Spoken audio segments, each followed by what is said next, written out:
Hello dear students. Today we are going to learn a second poem, Indian Weavers. The poem is written by Sarojini Naidu. Sarojini Naidu was born 1879 and he passed away 1949. Sarojini Naidu was a political activist, feminist, and the first Indian woman who became the president of the Indian National Congress. Sarojini Naidu ह्या राजकीय क्षेत्रात ॲक्टिविस्ट होत्या, कार्य करणाऱ्या होत्या. त्या स्त्रीवादी होत्या, फेमिनिस्ट म्हणजे स्त्रीवादी, आणि त्या काँग्रेसच्या, नॅशनल काँग्रेसच्या, भारतीय राष्ट्रीय काँग्रेसच्या अध्यक्षा होत्या, पहिल्या महिला अध्यक्ष. हे जनरल नॉलेजसाठी तुम्हाला महत्त्वाचं आहे. त्या भारतीय राष्ट्रीय काँग्रेसच्या पहिल्या महिला अध्यक्षा होत्या. She was an important figure in India's struggle for independence. भारताला स्वातंत्र्य मिळवून देण्यासाठी ज्या काही व्यक्ती होत्या त्याच्यात सरोजिनी नायडू यांचे नाव महत्त्वपूर्ण घेतले जाते. Sarojini Naidu's work as a poet earned her the sobriquet of Nightingale of India. Sarojini नायडूंच्या जे काम होतं त्यांचं कवितेच्या बाबतीत, आणि त्या कामाच्या बळावर त्यांनी स्वतःला एक टोपण नाव प्राप्त करून घेतलं. सॉब्रिकेट म्हणजे टोपण नाव, आणि त्यांना भारताची नायटिंगल म्हणजे गान कोकिळा असं म्हटलं जायचं, किंवा आजही त्यांना भारताची गान कोकिळा, इंडियाज नायटिंगल असं म्हटलं जाते. Later she became the governor of the United Province in 1947, became the first woman to hold the office of the governor in independent India. तर 1947मध्ये त्या स्वतंत्र भारताच्या पहिल्या गव्हर्नर झाल्या होत्या, राज्यपाल झाल्या होत्या. आणि हे दोन गोष्टी तुम्हाला जनरल नॉलेजसाठी खूप महत्त्वाच्या आहेत. त्या पहिल्या महिला गव्हर्नर होत्या, राज्यपाल होत्या, आणि त्या पहिल्या महिला भारतीय नॅशनल काँग्रेसच्या अध्यक्षा होत्या. ह्या दोन गोष्टी तुमच्यासाठी खूप महत्त्वाच्या आहेत. तर आता आपण कवितेची ब्रीफ समरी पाहू. So now we see the brief summary of the poem Indian weavers. Students, Indian means भारतीय अँड व्ह्युअर्स मीन्स विणकर. भारतीय विणकर असं या कवितेला मराठीत अनुवाद केले जाते. तर या कवितेमध्ये काय आहे ते आता आपण पाहू. Indian weavers is a short poem where the poet talks about 3 types of garments. Garments म्हणजे वस्त्र, पेहरावा. That the weavers weave at 3 particular time of a day. तर या कवितेनं सांगलं आहे की हे भारतीय विणकर आहेत. हे विणकर कवितेमध्ये 3 प्रकारचे, 3 वेळेला 3 प्रकारचे गारमेंट्स, वस्त्र काय करणार आहेत. व्यू म्हणजे विणणे, व्ह्युअर म्हणजे वस्त्र विणणारे, विणकर असा याचा अर्थ होतो. आणि हे या कवितेमध्ये 3 वेळेला दिवसाच्या 3 प्रकारचे वस्त्र हे विणणार आहेत. Each stanza of the poem presents the 3 important events of human life. आणि या 3 वेळेचे 3 स्टांजी इथं तयार करणार आहे. स्टांजी म्हणजे कडवे. आणि त्या 3 स्टांजामध्ये ह्युमन लाईफच्या 3 स्टेजेस इथं दाखवलेले आहेत. Birth, childhood, adulthood, young and death, old. तर त्या 3 stages of the human life are here. कवित्री शोज अस द बर्थ, जन्म म्हणजे बालपण, चाइल्डहुड, अडल्टहुड म्हणजे तारुण्यपण, आणि डेथ म्हणजे ओल्ड, म्हातारपण. या 3 जीवनाच्या स्टेजेसचं इथं वर्णन केलेलं आहे.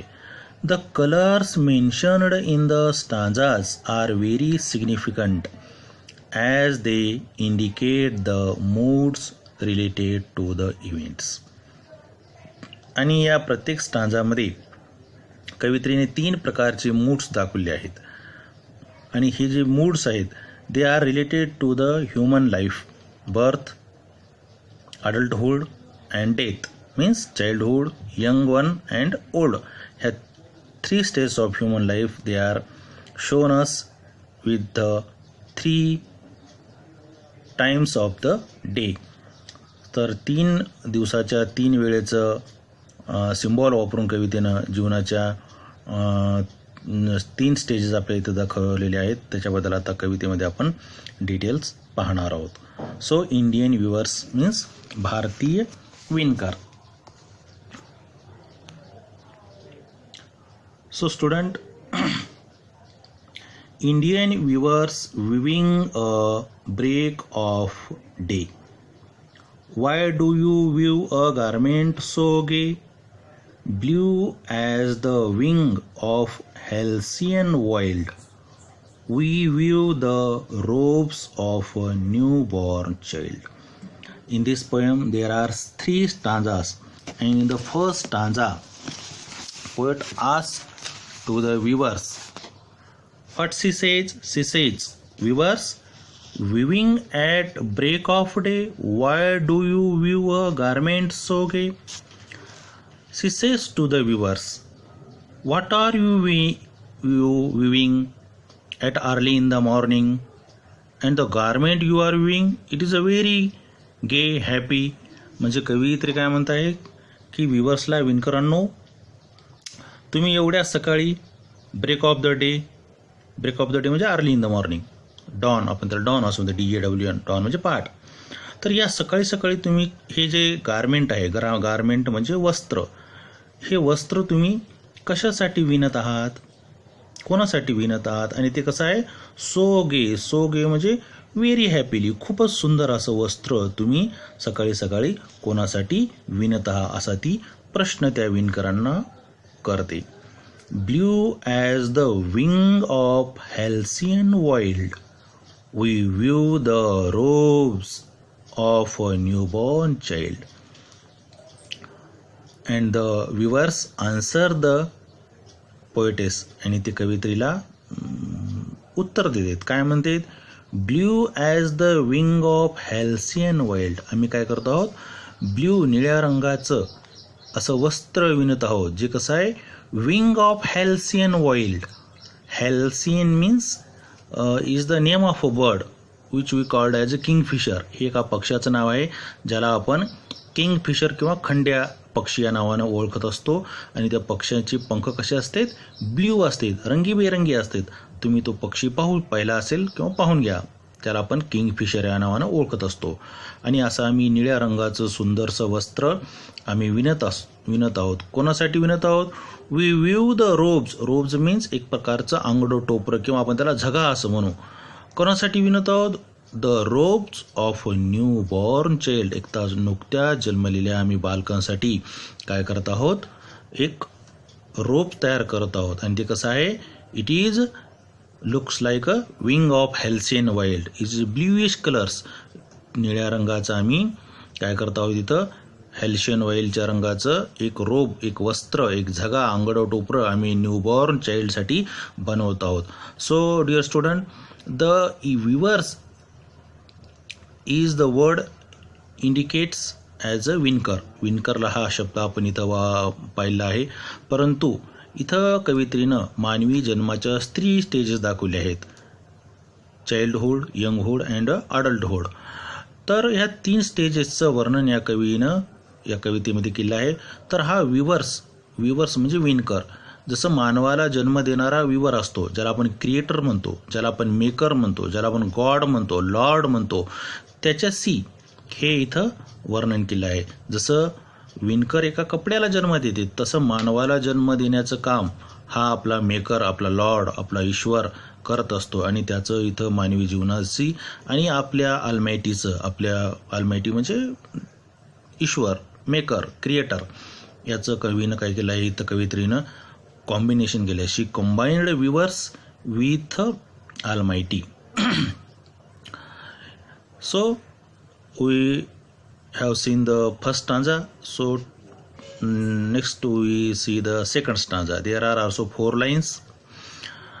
In the second stanza, weavers weaving at fall of night. Why do you weave a garment so bright, like the plumes of a peacock, pearl and green? We weave the marriage veils of a queen. So in this second stanza there are 4 lines, and in first and second line she also asked the question to the viewers, what are they doing at a fall of night? fall of night म्हणजे सायंकाळी, at the dusk time, dusk, dusk म्हणजे तिन्ही सांजा आपण ज्याला म्हणतो, झाल्या तिन्ही सांजा. दिवस माळवायची वेळ असते, रात्र पडायच्या अगोदर त्याला आपण सायंकाळ किंवा संध्याकाळ असं म्हणतो. अशा टाईमला ती poetess asked the weavers, what are you weaving at the fall of night? तुम्ही सायंकाळी तिन्ही सांजेच्या वेळेस काय विणत आहात? Why do you weave a garment so bright? आणि तुम्ही जे गारमेंट मीन्स वस्त्र, हे जे वस्त्र जे विणत आहात ते तसं वस्त्र कसं आहे तुमचं? खूप ब्राईट आहे, खूप सुंदर आहे, चकाकी असणार आहे, त्याच्यामध्ये तेज आहे, त्याच्यामध्ये रंगीबेरंगीपणा आहे. असं वस्त्र तुम्ही या फॉल ऑफ नाईट, तिन्ही सांजेला, डस्क टाईमला कशा पद्धतीसाठी विणत आहात किंवा कोणासाठी विणत आहात? Like the plums of a peacock, purple and green, we view the marriage veils of a queen. And the viewer answered to the poetess, we are weaving this veil for the queen. आम्ही हे जे वस्त्र विणत आहोत, हे जे कपडा विणत आहोत, ते एका राणीच्या लग्नासाठी विविध आहोत. आणि ते कसं आहे, ते वेल्स नावाचं आहे. वेल्स म्हणजे राणीसाठी आम्ही काय करत आहोत, याला वेल या शब्दाचा अर्थ ओढणी किंवा घुंगट असं म्हणतो. जे वस्त्र काय केलं जाते, फेसियल कव्हरिंग असते, म्हणजे चेहऱ्यावर झाकण्यासाठी किंवा डोक्यावर झाकण्यासाठी असते. तर या कविते सेकंड स्टांजामध्ये जी थर्ड आणि फोर्थ लाईन आहे त्याच्यामध्ये प्लम्स या शब्दाचा अर्थ आहे मऊ लांब पिसे, एकदम सॉफ्ट फिदर्स, ज्याला आपण काय म्हणतो इंग्रजीमध्ये फिदर्स असं म्हणतो, पिसे. आणि हे प्लम्स कोणाचे आहेत? Of peacock. पिकॉक म्हणजे मोरांची फिदर्स आहेत, हे मोरांची लॉंग फिदर्स आहेत, मोरांची मऊ फिदर्स आहेत, सॉफ्ट फिदर्स आहेत. आणि त्यांचा कलर कसा आहे? Purple and green. Purple and green, जांभळ्या आणि हिरव्या रंगांची ही फिदर्स आहेत. So the purple and green is the symbol of prosperity. वैभवाचं प्रतीक, मांगल्याचं प्रतीक, प्रगतीचं प्रतीक सिम्बॉल आहे हे. Purple and green is the symbol of prosperity. आणि असं ते पिकॉकच्या फिदर्ससारखे, सॉफ्ट फिदर्ससारखे प्लम्स जे पर्पल आणि ग्रीनचं आहे असं ते वस्त्र विणत आहे. ते कोणतं वस्त्र आहे? इट इज वेल. वेल म्हणजे ओढणी, घुंगट. आणि ते कोणासाठी विणत आहेत? They are weaving for queen's marriage. एका राणीच्या लग्नासाठी ते काय करत आहेत? एक वस्त्र विणत आहेत. So in the second stanza it is indicate of our youngerness. First stanza we learn about childhood, and the second is about adulthood, when we get the married. जेव्हा आपलं लग्न होते ते आपल्या अडल्टहुडचं आहे. आणि इथं हा विणकर आपल्या क्वीनच्या मॅरेजसाठी वेल नावाचं वस्त्र विणत आहेत. आणि माणसाचं हे कोणतं आहे? अडल्टहुड असं आहे. Now we are going to the third stanza. We were weaving Solomon and steel. What do you weave in the moonlight chill? White as a feather and white as a cloud, we weave a dead man's funeral shroud. And the poet is asked to the viewers, what are you doing at the chill moonlight, and you are very solemn and still. आणि कवयित्री म्हणते, तुम्ही इतक्या थंड रात्री काय करत आहात, काय विणत आहात, आणि तुम्ही कशा आहात, एकदम सॉलेमन अँड स्टील. सॉलम अँड म्हणजे खूप गंभीर, सिरियस, आणि स्टील म्हणजे शांत. एकदम तुम्ही शांत गंभीरपणे काय विणत आहात. Weavers viewing Solomon and still. तुम्ही एवढ्या सिरियसली, शांतपणाने, गंभीरपणे काय विणत आहात. विविंग म्हणजे विणणे. What do you weave in the moonlight. आणि एवढ्या या चिल मूनलाईटमध्ये तुम्ही काय करत आहात, काय विणत आहात. व्हॉट डू यू, इतकी चिल मूनलाईट आहे आणि हे तुम्ही काय विणत आहात. White as a feathers and white as a cloud we weave a dead man's funeral shroud.